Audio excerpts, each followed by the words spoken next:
Coming up, as Moses Lake School District teachers stay on the picket line, we bring you the latest updates on negotiations. If you thought we were done with active weather this week, think again. We're looking at breezy to gusty winds. What else I'm tracking in your full forecast? And with the strong winds in the forecast, Avista says crews are preparing for potential power outages. How you can stay prepared.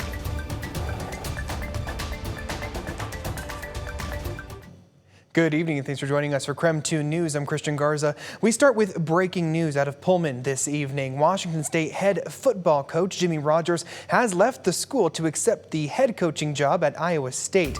With more on the shocking news to Coug fans, we want to turn to KREM 2 sports director Andrew Quinn. Andrew? Yeah, good evening, Christian. This was certainly something that no one saw coming. A stunning development in Pullman. The Iowa State job was not even open until today when former Cyclones head coach Matt Campbell left for Penn State, and now just hours later, Jimmy Rogers is the new head man in Ames. Rogers led the Cougs to a bowl game and a 6-6 record in his one season in Pullman. He arrived at WSU after 2 seasons as the head coach at South Dakota State, where he won an FCS national championship in 2023. Rogers now leaves WSU without an athletic director and head football coach as the school prepares to enter the new-look Pac-12 conference next year. The Cougs just signed a class of 28 players on signing day and have a roster which features several of Rogers' South Dakota State players, including starting running back Kirby Voorhees. It will be interesting to see how many leave the school with Rogers. This was Rogers when he took the WSU job just over a year ago. I'm about people, and I'm about as loyal as it gets. And I know that word has been thrown around here, and people don't want to hear it. But I don't know if you could show that after 19 years in one place, building the national championship program day after day. So I do plan to do that here. A couple of NFL Cougs responded to today's news. Seahawks offensive lineman Abe Lucas says Coug fans stay optimistic amid the change. Raiders linebacker Brennan Jackson says loyalty is a dying characteristic, but to trust the process. Now, Rogers has signed a 6-year deal at Iowa State. Washington State defensive coordinator Jesse Bobbitt has been named the interim head coach and will coach the Cougs in their upcoming bowl game. We took a deeper dive into Rogers' departure on KREM 2 Plus. You can check that out on our app and our YouTube page, and the Cougs will now begin a nationwide search for their next head coach. Christian?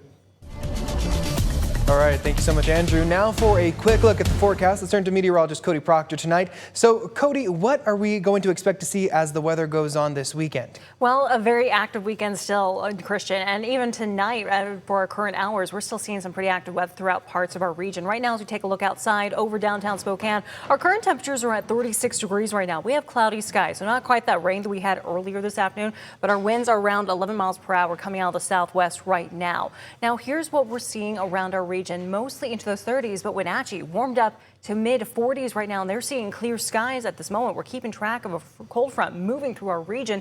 We do still have some visibility issues out there. Moses Lake, a little tricky right now, down to just a quarter of a mile of visibility. Deer Park, now less than a mile. So be careful out there in some of these areas, seeing that fog, seeing that low visibility. And even right now, as we check in with our satellite and radar map, we're picking up some active weather around, looks like Colville, throughout parts of northeast of Washington right there, and still some wet weather around Coeur d'Alene. And as we take a look, this is what we're expecting into our next 12 hours. Those wind gusts are expected to pick up over the next 12 hours or so, so be prepared for that. And this isn't even the brunt of that front. A lot of our region, mostly around central Washington, southeastern Washington, is seeing some breezy to gusty winds. For the weekend, expect to be mostly into the 40s. More coming up in your full forecast later. Thank you so much, Cody. And while continuing with our weather impact alert coverage tonight, we're taking a look at how the rain and winds are going to impact people here in the inland northwest. KREM 2's Connor McAvoy joins us live to tell us what folks should prepare to do exactly. Hey, Connor.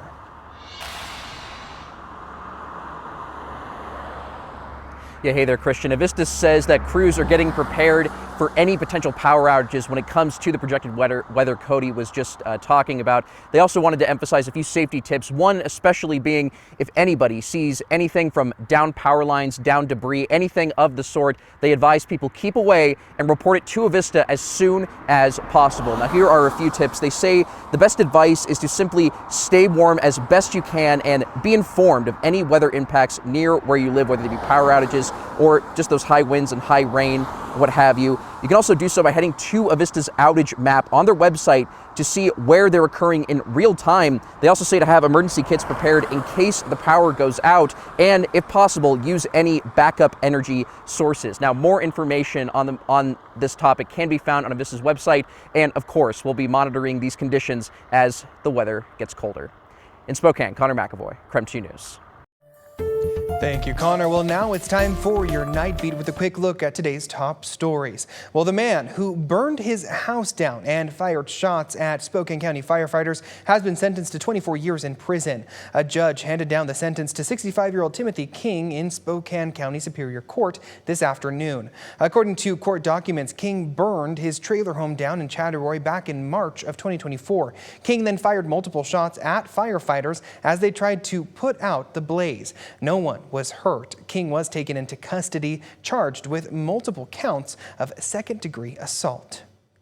The U.S. Marshal Service says they've arrested a mom in Spokane Valley who was wanted in a child overdose case. The Marshal Service arrested Brianna Smuts on Wednesday. She was wanted for several charges, including child assault, abandonment, and a violation of the Uniform Controlled Substances Act. The charges stem from when her 2-year-old was exposed to a fentanyl pill that allegedly belonged to her. And finally tonight, we now know who the U.S. will play this summer in the World Cup.